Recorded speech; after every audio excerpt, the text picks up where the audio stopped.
मुझे विश्वास है कि स्टेडीफाई स्पेस में पैसिव आय के लिए सबसे अच्छे डीफाई यील्ड फार्मिंग प्लेटफॉर्मों में से एक है। अब मैं क्यों सोचता हूं कि स्टेडीफाई सबसे अच्छे डीफाई यील्ड फार्मों में से एक है, इसका कारण यह है कि आमतौर पर डीफाई स्पेस में आपको अपनी रणनीतियों पर बहुत प्रबंधन करना पड़ता है। आपको पुनर्संतुलन करना होगा और कुछ रणनीतियों पर लीवरेज लेना बहुत कठिन होगा। स्टेडीफाई के साथ वे इसे बहुत आसान बना देते हैं। आपको केवल वॉल्ट में जमा करना है और वे आपके लिए बाकी का काम करते हैं। तो मूल रूप से आप सभी विभिन्न प्रकार के वॉल्ट्स पर लीवरेज यील्ड कमा सकते हैं और ये एक काफी सरल प्रक्रिया के माध्यम से है, जिसके बारे में हम अभी बात करेंगे। लेकिन पहले मैं आपको कुछ अवसर दिखाना चाहता हूं। अब उनके पास जीएलपी वॉल्ट्स हैं। अगर आप नहीं जानते हैं तो जीएलपी जीएमएक्स के लिए तरलता संपत्ति है, जो सबसे बड़ा विकेंद्रीकृत डेरिवेटिव मार्केट है। इसके अलावा एथीरियम से यूएसडीसी के लिए कैमेलॉट वॉल्ट भी है। कैमेलॉट एक काफी बड़ा विकेंद्रीकृत एक्सचेंज है जो आर्बिट्रम नेटवर्क पर है, और मूल रूप से आप या तो एथीरियम से यूएसडीसी पर 3x लीवरेज ले सकते हैं और बस लीवरेज बढ़ा सकते हैं, या अगर आप वास्तव में चाहते हैं तो आप कैमेलॉट के माध्यम से एथीरियम से यूएसडीसी पर लीवरेज ले सकते हैं, जबकि डेल्टा न्यूट्रल रहते हैं बस इस वॉल्ट में जमा करके। और फिर निश्चित रूप से उनके पास कैमेलॉट के माध्यम से एथीरियम से आर्ब पर 3x न्यूट्रल और 3x लॉन्ग के साथ बिल्कुल वही रणनीतियां हैं। अब यहां यील्ड भी काफी रोमांचक है। वर्तमान में जीएलपी पर यह लगभग 13% है। हालांकि यदि आप इस स्थिति में लंबे समय तक हैं तो आप जानेंगे कि यह यील्ड संभवतः अधिक होने वाली है, बस इस तथ्य के कारण कि जीएलपी यील्ड उस पर निर्भर करती है कि प्लेटफॉर्म पर कितने लोग ट्रेड कर रहे हैं, वहां कितना वॉल्यूम है और इसी तरह। अब वर्तमान में जीएलपी यील्ड लगभग 7% है यदि आप इस पर लीवरेज नहीं लेते हैं, इसलिए उस यील्ड पर 2 गुना रिटर्न होना मेरे विचार में काफी अच्छा है। और निश्चित रूप से समय के साथ यदि आप इस रणनीति में लंबे समय तक हैं तो यह संभवतः उससे बेहतर प्रदर्शन करने वाली है, बस इस तथ्य के कारण कि आपके पास ऐसे समय होंगे जब जीएलपी यील्ड बहुत उच्च यील्ड होगी और अन्य समय जब यह वर्तमान में की तरह कुछ हद तक कम होगी। इस बिंदु पर यह लगभग 20% वार्षिक हो जाएगी। मार्केट न्यूट्रल एथीरियम से यूएसडीसी वॉल्ट पर उनके पास लगभग 34% यील्ड है, जबकि लंबे पद पर भी उनके पास 34% यील्ड है। मार्केट न्यूट्रल आर्ब से एथीरियम पूल पर उनके पास लगभग 22% यील्ड है और लंबे आर्ब से एथीरियम पूल पर भी उनके पास 22% यील्ड है। अब चलिए देखते हैं कि वे इस लीवरेज को कैसे प्राप्त करने में सक्षम हैं, क्योंकि आप बस एक केंद्रीकृत एक्सचेंज पर नहीं जा सकते और निश्चित रूप से जीएलपी पर या किसी तरलता पूल पर लीवरेज नहीं ले सकते। इसलिए मूल रूप से उनके पास ये उधारी वॉल्ट हैं और साथ ही ये रणनीति बॉट्स भी हैं। मान लीजिए कि उधारी वॉल्ट में $1,00,000 है, तो रणनीति वॉल्ट की अधिकतम क्षमता लगभग $50,000 हो सकती है। और चलिए 2x लीवरेज का उदाहरण लेते हैं, भले ही इनमें से सभी 3x लीवरेज पद हों। मूल रूप से ये क्या करेगा, ये रणनीति वॉल्ट में जमा किए गए 50K उठागिन को लेगा और उधारी वॉल्ट से भी 50K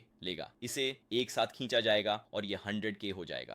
यहां क्या होने वाला है कि यील्ड पर एक राजस्व साझा होगा। उदाहरण के लिए मान लीजिए कि वे 20% वार्षिक यील्ड प्राप्त करते हैं, तो फिर शायद 15% रणनीति वॉल्ट में जाएगा और अन्य 5% उधारी वॉल्ट में जाएगा। और ये सिर्फ संख्या है जो मैं अपने दिमाग में बना रहा हूं उदाहरण के लिए। बिल्कुल, यदि आप लोग राजस्व साझा करने पर अधिक गहराई में जाना चाहते हैं तो मैं आपको स्टेडीफाई श्वेत पत्र को देखने की सलाह देता हूं। लेकिन बात यह है कि रणनीति वॉल्ट यहां सभी जोखिम उठाता है। तो चलिए मान लेते हैं कि यह $100,000 में बदल जाता है। उधारी वॉल्ट और रणनीति वॉल्ट दोनों के $10,000 खोने के बजाय पूरा $20,000 रणनीति वॉल्ट द्वारा अवशोषित किया जाता है, क्योंकि याद रखें उधारदाता इस रणनीति के केवल अंडरराइटर्स हैं। और फिर निश्चित रूप से लाभ के साथ भी यही बात है। जब भी कीमत में उतार चढ़ाव होता है और यह $120,000 में बदल जाती है तो वह अतिरिक्त $20,000 रणनीति वॉल्ट को वापस किया जाता है। तो यह एक अपेक्षाकृत सरल प्रक्रिया है, लेकिन निश्चित रूप से रणनीति वॉल्ट उधारी वॉल्ट के बिना संभव नहीं होंगे। तो अगर आप इनमें से कुछ उधारी वॉल्ट पर एक अच्छा लाभ प्राप्त करना चाहते हैं तो कुछ में लगभग 6.5% है और उनके पास स्थिर टोकन में अतिरिक्त प्रोत्साहन है जो वास्तव में अभी लॉन्च नहीं हुआ है। लेकिन बात यह है कि आप वास्तव में अभी एसटेडी टोकन के लिए खेती कर सकते हैं, ताकि जब यह लॉन्च हो तो आपके पास पहले से ही बहुत सारे एसटेडी टोकन जमा हो चुके हों। और इसके अलावा आप इन विभिन्न जीएलपी के साथ साथ तरलता पूल वॉल्ट से वास्तविक लाभ भी जमा कर रहे हैं। अब दूसरी बात यह है कि स्टेडीफाई भी एवलांच नेटवर्क पर है और वहां कुछ काफी समान रणनीतियां हैं। बस इस बार उनके पास एवलांच नेटवर्क पर जीएमएक्स है जो वर्तमान में लगभग 15 कर रहा है। उनके पास एवैक्स से यूएसडीसी तटस्थ स्थिति है एवैक्स में।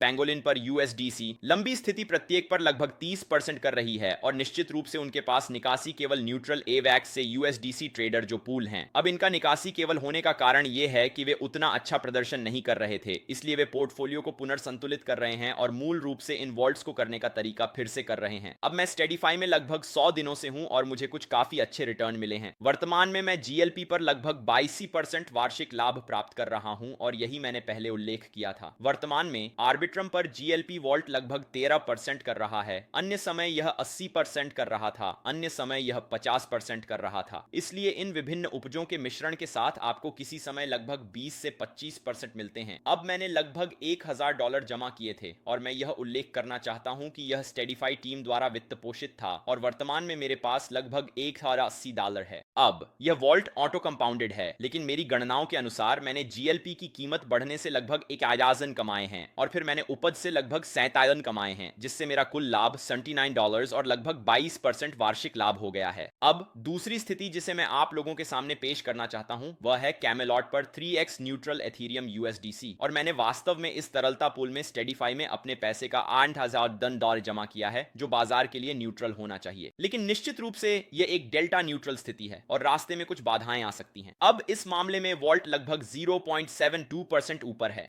शुरुआत से, और इसका मूल रूप से मतलब है कि वॉल्ट अपनी प्रारंभिक कीमत से ऊपर है, जो निश्चित रूप से $1 थी। यह अब थोड़ी सी ऊपर $8 पर है। बात यह है कि मैंने असल में यहां पर प्रवेश किया जब चीजें अच्छी चल रही थीं। पूल में एक पुनर्संतुलन हुआ जिसने मुझे लगभग $10 के नुकसान में डाल दिया। जैसा दिखता है उस पुनर्संतुलन के बाद से पूल प्रदर्शन नहीं कर रहा है, इतना अच्छा नहीं। अब मुझे लगता है कि इसका कारण यह है कि एथेरियम टोकन में बढ़ी हुई मूल्य कार्रवाई और अस्थिरता है, क्योंकि जैसा कि आप देख सकते हैं यह डैश्ड नीली रेखा वास्तव में एथेरियम का प्रतिनिधित्व करती है। इसलिए समय के साथ एथेरियम की कीमत ऊपर और नीचे हो रही है, यहां तक कि यह बहुत अस्थिर हो जाती है और यहीं पर पुनर्संतुलन हुआ और निश्चित रूप से मैंने थोड़ा पैसा खो दिया। लेकिन आगे बढ़ते हुए टीम द्वारा सेटअप ने कहा कि वे पूल की मैकेनिक्स को बदल रहे हैं। यह जानना महत्वपूर्ण है कि जब आप किसी ऐसी चीज में निवेश कर रहे हैं जो बाजार तटस्थ है, तो इस जोखिम के बारे में जानना आवश्यक है। याद रखें, यह बाजार तटस्थ होना चाहिए, लेकिन अंततः यह एक रणनीति वॉल्ट है और रास्ते में कुछ बाधाएं आ सकती हैं। यदि आप अपने स्वयं के बाजार तटस्थ एथेरियम से यूएसडीसी पूल चला रहे हैं तो निश्चित रूप से वही बाधाएं होंगी। आप केवल 3x लीवरेज प्राप्त नहीं कर पाएंगे। लेकिन कुल मिलाकर मैं वास्तव में जीएलपी स्थिति से संतुष्ट हूं और 3x न्यूट्रल एथेरियम से यूएसडीसी पूल पर बहुत हल्की हानि के बारे में ज्यादा चिंतित नहीं हूं। मैं केवल लगभग 1% या उससे कम नीचे हूं, इसलिए यह बिल्कुल भी बुरा नहीं है। अब एस स्टडी टोकन जल्द ही लॉन्च होने वाला है और यही कारण है कि मैं उत्सुक हूं कि ये वॉल्ट वास्तव में कैसे जाएंगे और एस स्टडी की कीमत क्या होगी, क्योंकि मैंने वर्तमान में लगभग 2000 से अधिक एस स्टडी टोकन जमा किए हैं। इसका मतलब है कि यदि एस स्टडी 50 सेंट की कीमत पर लॉन्च होता है तो मैंने $1000 जमा किए हैं। इसके अलावा यदि यह लगभग 25 सेंट पर लॉन्च होता है तो भी मैंने $500 जमा किए हैं, जो मैंने इस प्लेटफॉर्म के माध्यम से उपज खेती करके प्राप्त किया। लेकिन यह भी महत्वपूर्ण है कि आप केवल एस स्टडी टोकन के लिए उपज खेती न करें, जो आपको मिलेंगे जो भविष्य में अच्छी कीमत हो सकती है। वास्तविक वॉल्ट से वास्तविक उपज प्राप्त करना महत्वपूर्ण है। उदाहरण के लिए यह 3x न्यूट्रल जीएलपी लगभग 12% कर रहा है। यह आज के वीडियो को स्टेडिफाई पर समाप्त करेगा। नीचे टिप्पणी अनुभाग में अपने विचार मुझे बताएं। इंस्टाग्राम पर मुझे फॉलो करना न भूलें और इस वीडियो पर लाइक भी करें। मैं आपसे अगले वीडियो में मिलूंगा और शांति।